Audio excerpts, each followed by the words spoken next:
Кто построил Бараи Камбоджи? В глубинах джунглей, где влажный воздух кажется живым, а зелень окутывает все вокруг, словно вечное покрывало, скрывается одно из величайших чудес древнего мира – Бараи Камбоджи. Это не просто водоемы. Это гигантские рукотворные резервуары, простирающиеся на многие километры и хранящие в себе тайны тысячелетий. Их строили тогда, когда мир был совсем другим, когда еще не было электричества, машин, железных дорог. Но даже тогда люди сумели создать нечто по-настоящему масштабное, что до сих пор вызывает восхищение и недоумение.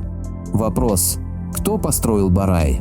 Звучит просто, но ответ ускользает, как тень в темноте.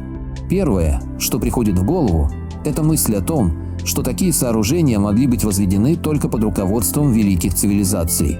И действительно, Бараи связаны с империей Ченлаи, прежде всего с расцветом Кхмерской империи. Однако, если заглянуть глубже, то становится ясно, что строительство этих водных гигантов не просто инженерный проект, а результат сложной системы управления, религиозного мировоззрения и политической стратегии. Самый большой из Бараи, Восточный Бараи, имеет размеры 8000 метров в длину и 1700 метров в ширину. Его вместимость составляет десятки миллионов кубических метров воды.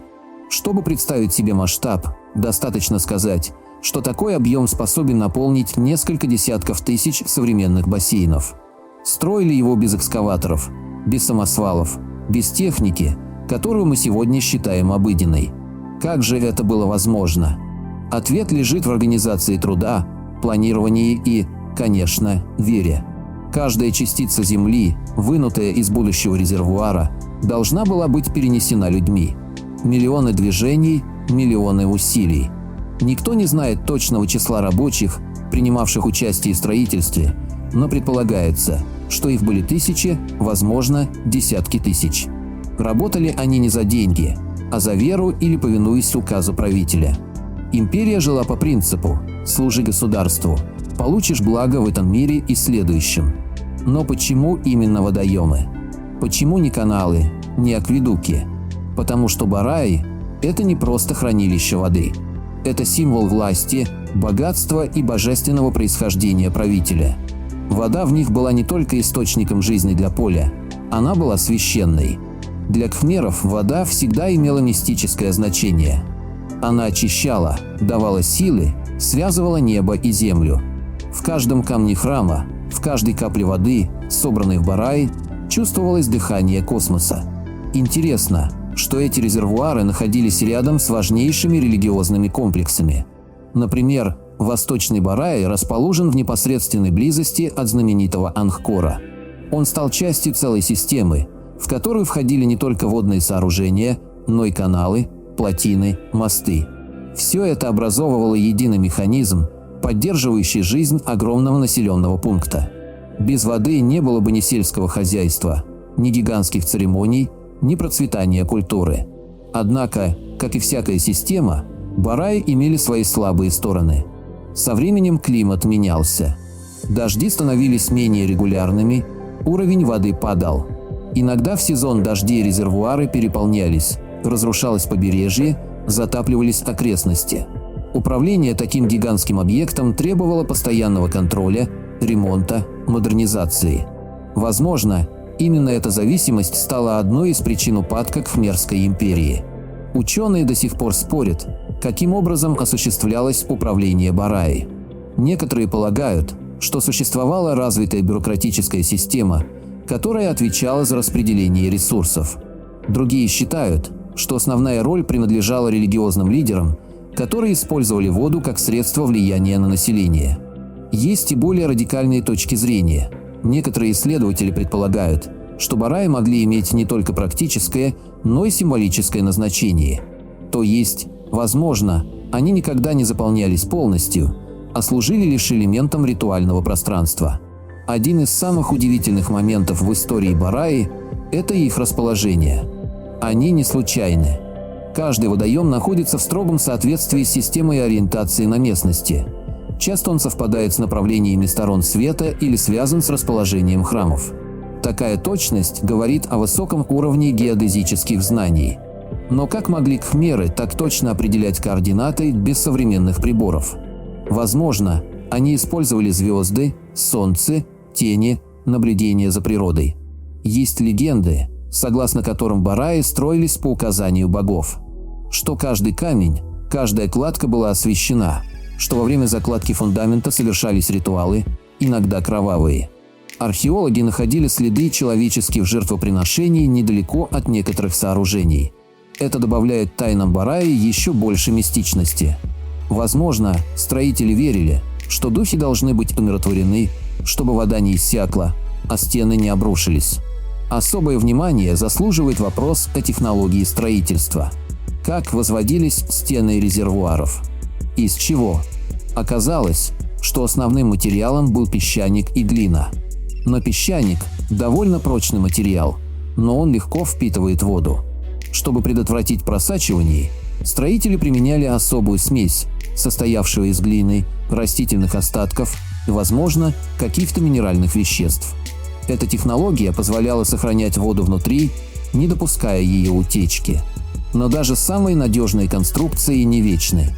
Со временем бараи начали терять свою функциональность. Одни заросли водорослями, другие превратились в болото, третьи разрушились под натиском времени. Сегодня большинство из них либо частично заполнены, либо полностью высохли. Но их следы можно найти повсюду.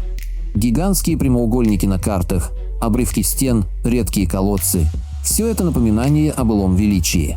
Интересно, что в 20 веке, когда началось активное изучение территории Камбоджи, ученые обратили внимание на странную геометрию ландшафта. Воздушные съемки показали идеальные прямоугольники, которые невозможно было заметить с Земли. Именно так были обнаружены ранее неизвестные бараи. Это стало поворотным моментом в понимании того, насколько развитой была гидротехника Кхмерской империи. Также надо отметить, что бараи были не единственным типом водных сооружений.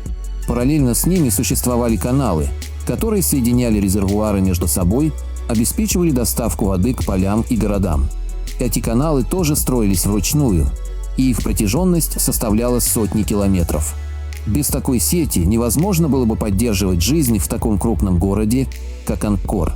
Исследования показывают, что система управления водными ресурсами в Кхмерской империи была одной из самых передовых в своем времени. Она сравнима по сложности с системами, существовавшими в Индии, Китае или на Ближнем Востоке. Но в отличие от других, Кхмерская система была уникальной в своем сочетании духовного и практического подхода. Попробуйте представить себе человека, жившего 1000 лет назад. Он видел, как из земли вынимают тонны грунта, как тысячи людей работают день и ночь, как вдалеке растет новая стена бараи. Он не знал, что через столетия его потомки будут задаваться вопросом, кто построил это.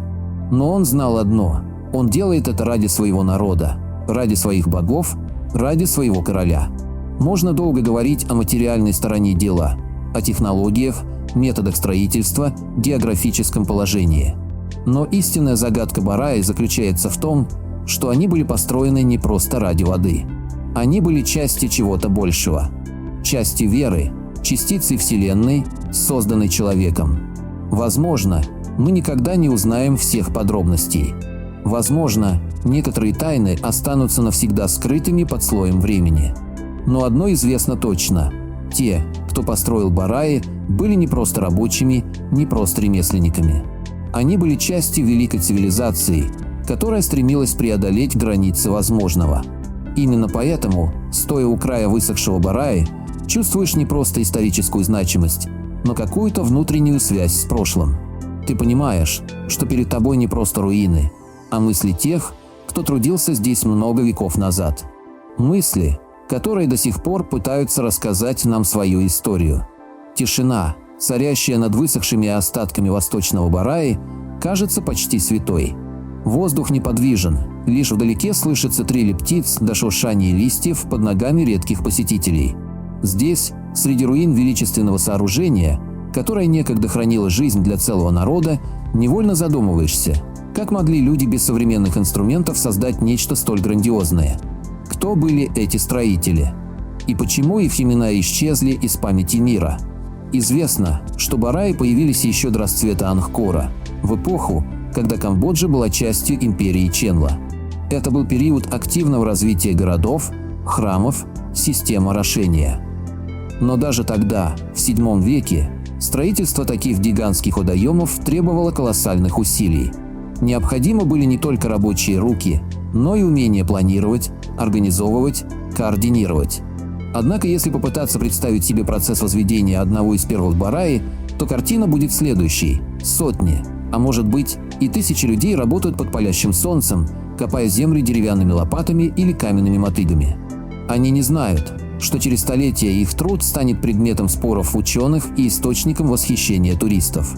Для них это повинность, долг перед богами и правителем. Правитель, вероятно, объявлял начало строительства как священный акт. Церемония закладки первого камня могла сопровождаться жертвоприношением животных, а возможно и более страшными ритуалами. Существует предание, согласно которым при возведении важнейших сооружений закапывали живых людей, так называемые жертвы защиты. Считалось, что духи будут охранять место, пока душа жертвы находится под его стенами. Археологические находки подтверждают наличие человеческих останков в основании некоторых древних сооружений. Это добавляет истории Бараи еще больше загадочности. Но несмотря на суровость обрядов, главной движущей силой было не только суеверие, но и практическая необходимость. Империя кхмеров зависела от сезонных дождей. Если они начинались позже обычного или прекращались слишком рано, урожай гиб.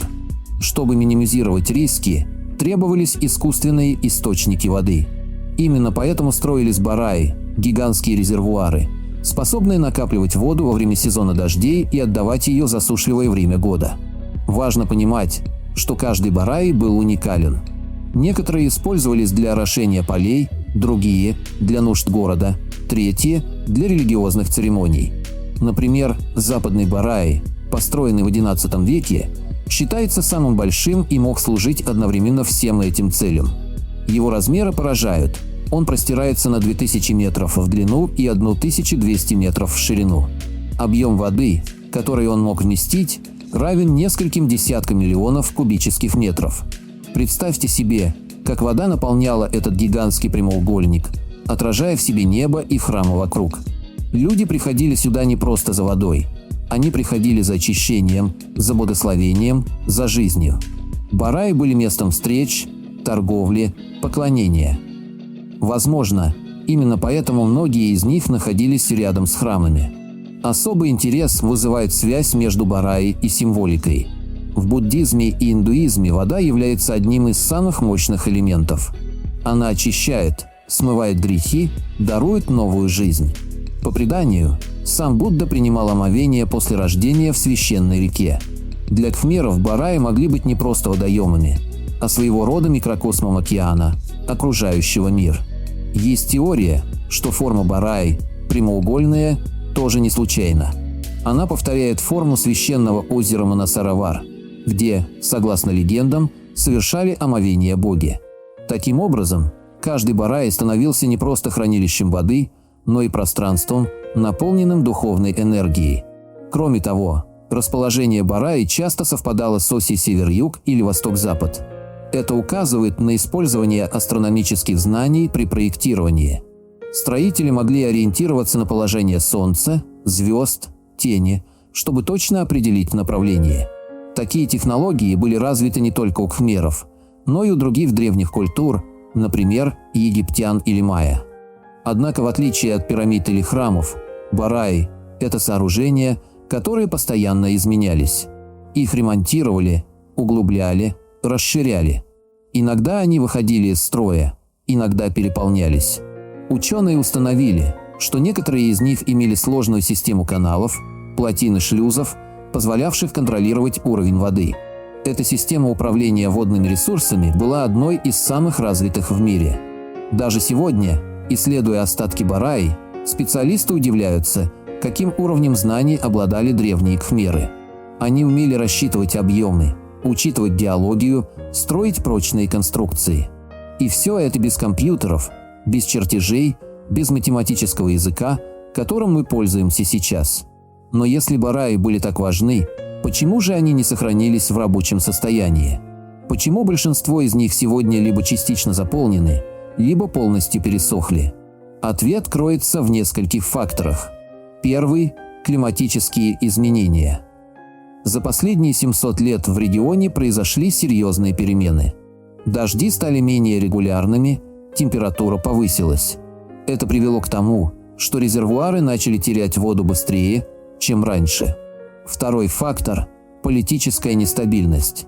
После распада Кхмерской империи территория Камбоджи стала объектом борьбы между различными государствами. Во время войн разрушались каналы, плотины, системы управления водой.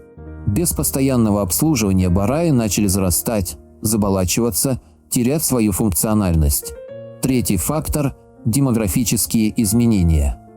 Когда население региона стало меньше, не хватало рабочих рук, чтобы содержать такие масштабные сооружения. Строительство и ремонт бараи требовали огромного числа людей.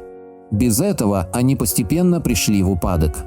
Интересно, что в 20 веке, когда антропологи и археологи начали внимательнее изучать территорию Камбоджи, они были поражены масштабом гидротехнической системы.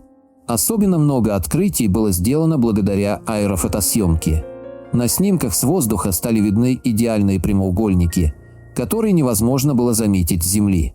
Эти формы указывали на наличие ранее неизвестных бараи. С тех пор началась новая эпоха исследований. Ученые пытались понять, как именно функционировала эта система, кто принимал участие в ее строительстве, какие технологии применялись. Появились новые гипотезы, новые вопросы. Одни говорили о бюрократическом управлении, другие – о религиозном влиянии, третьи – о военной необходимости. Однако ни одна из этих версий не дает полного ответа на вопрос, кто построил бараи. Может быть, это был коллективный проект всего народа. Может быть, он осуществлялся под руководством жрецов. Или же это был результат давления со стороны правителя, стремящегося показать свое могущество. Все эти варианты имеют право на существование. Но истинная причина, возможно, скрывается глубже в мировоззрении кхмеров. Для них строительство бараи было не просто задачей инженерной, а частью более широкой философии жизни. Они верили, что человек должен помогать природе, управлять ею, гармонизировать ее силы. Бараи были выражением этой веры. Они соединяли небо и землю, человека и воду, власть и веру. Они были символом порядка в хаосе, вечности в приходящем. Именно поэтому, даже если мы никогда не узнаем всех деталей строительства, мы можем сказать одно – те, кто создавал бараи, были великим народом. Народом, способным мечтать о большем, действовать сообща, строить гигантское из ничего. Сегодня бараи – это не только археологические памятники, но и напоминание о том, что прошлое не забыто. Оно живет в каждом камне, в каждом остатке стен, в каждом рассказе старожилов. Поэтому, если вы хотите узнать больше, отправляйтесь в путешествие. Узнайте историю Кхмерской империи, посетите Камбоджу, прогуляйтесь вдоль берегов высохших резервуаров.